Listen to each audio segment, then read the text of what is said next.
Queues have returned to many filling stations in some parts of Nigeria. A scarcity of petrol is currently being experienced in major cities, with a few outlets dispensing PMS. Thousands of commuters in the Federal Capital Territory, Lagos, Nasarawa, Niger, Gombe, Sokoto, and Anambra states are seen stranded at various bus stops due to the scarcity of petroleum products by transporters, which has led to a hike in transport fares in the affected states. It was gathered that the scarcity was due to a shortage in the supply of PMS to the nation's capital and other states, as this led to the closure of filling stations in the affected areas. Meanwhile, the Nigerian National Petroleum Company Limited, NNPC Limited, has attributed the inadequate supply of PMS product to logistical issues, noting that the challenges have been effectively addressed. Arise analyst Dayo Sobowale joins us now to discuss the resurgence of fuel scarcity and how to improve availability of the commodity. Good afternoon, Mr. Sobowale. Thank you for being here. At long last. After enduring. It's a pleasure being here as usual. And considering what NNPCL said, that the issues have been handled, yet you were caught in that this morning. I experienced it as well. I'm sure you did. Of course, absolutely. So how they have not? They haven't. What's with it has not translated to the streets. Well, hopefully that's the case. That's not translated to, and it's affecting people's businesses. It is not the good side at all if you go around Lagos. You see, funny enough, it happened to be my topic today. If I had sensed what would be on the ground, maybe I would have left earlier, but I just got stuck. And see, I pity Nigerians in this situation. What the NNPC has said is not reflected on the ground. Not at all. And that is a very bad thing. Obviously, they have logistics issue, they have distributive issue, they have so many issues, and they should put their house in order. You see, I'm almost suspicious of anything that has to do with petroleum distribution, and I am not too sure if there is not some auditing or form of auditing. You get me? Because what is not scarce is not expensive. What is scarce is expensive. Maybe some people are playing at prodding government again to increase the price of petrol. And I pray government does not fall to that bait, because the social and political consequences will be high. It can lead to protests, can lead to a breakdown of political stability if care is not taken. But you see, we have been at this thing, like somebody said outside there now. We've been at this for a long time. In fact, you see the brief, it says resurgence. Get me? It is getting irritatingly consistent, and government should do. It's just like power.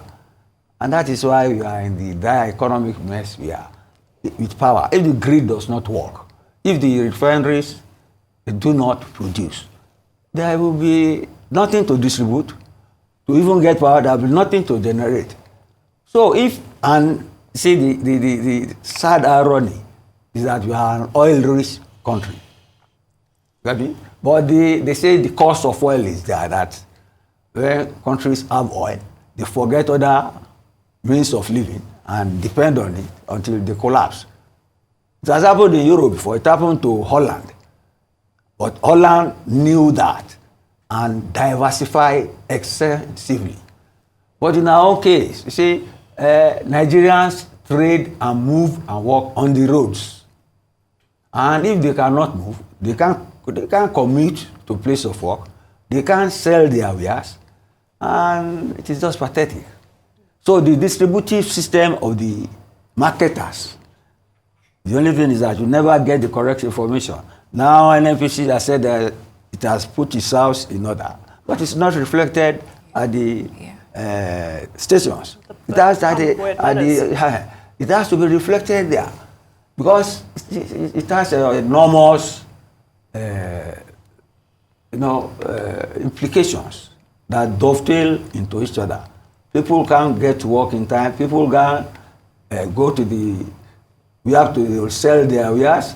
And see, the irony of it is that people who are buying are so desperate to buy, they block those who want to go from moving along. That is another thing. So, NNPC should do more than it is saying. And if it is not the NNPC, the marketers should not create what I call a deliberate lockdown in the distributive process. They've been doing it before. But then, see, I was reading that the president in Saudi Arabia, IMF, said Nigeria is going to use digital technology to arrest corruption, to arrest irregularities.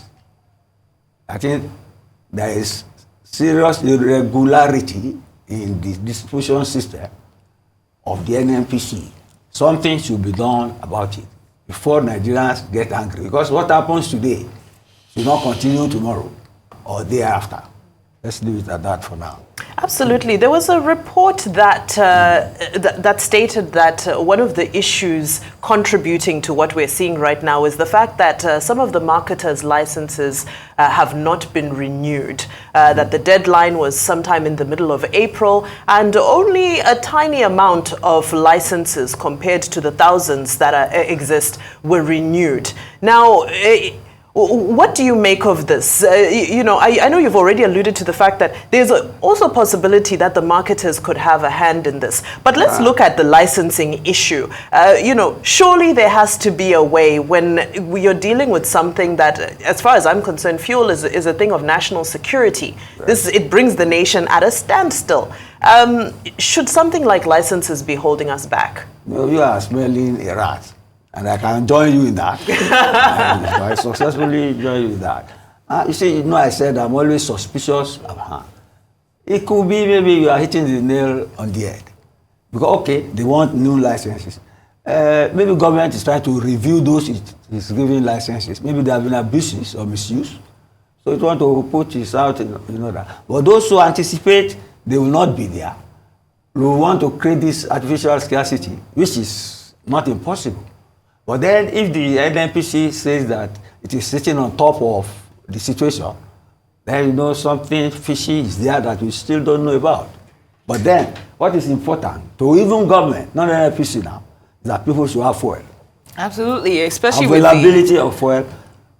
Well, they are getting used to not having it at affordable prices. But then, if it is still there, you can still make out a living by going to the places of work and selling their wares. Mr. Sobowale, you mentioned earlier that this scarcity situation, the fuel scarcity, has become, and I appreciate the term, irritatingly consistent. And now, from what we understand, this situation could last for the next 2 weeks. It had better not. I'm telling you, it should not even. I'm with you. Tomorrow. I'm with you, but there are some reports that are estimating that that's the potential timeline. So even though you're saying I support that this should be tackled by tomorrow, if not yesterday, what would happen? What are your predictions if it actually plays out that works? It's stuck in this for 2 weeks. Okay, let us look at it economically, sociologically. Okay. Economically. See, let me use myself as an example. I use Uber, come to this area. Normally, I know how much I will pay, but when the man told me it's double the price.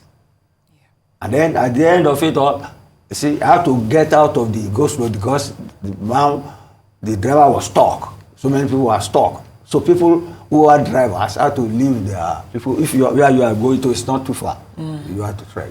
You see, the inconveniences are many to get to work, and you see, for traders and merchants and those who in the cottage industry, those who make wares, you see, they need generators. Most Nigerians use generators. Yes. This time, they buy fuel.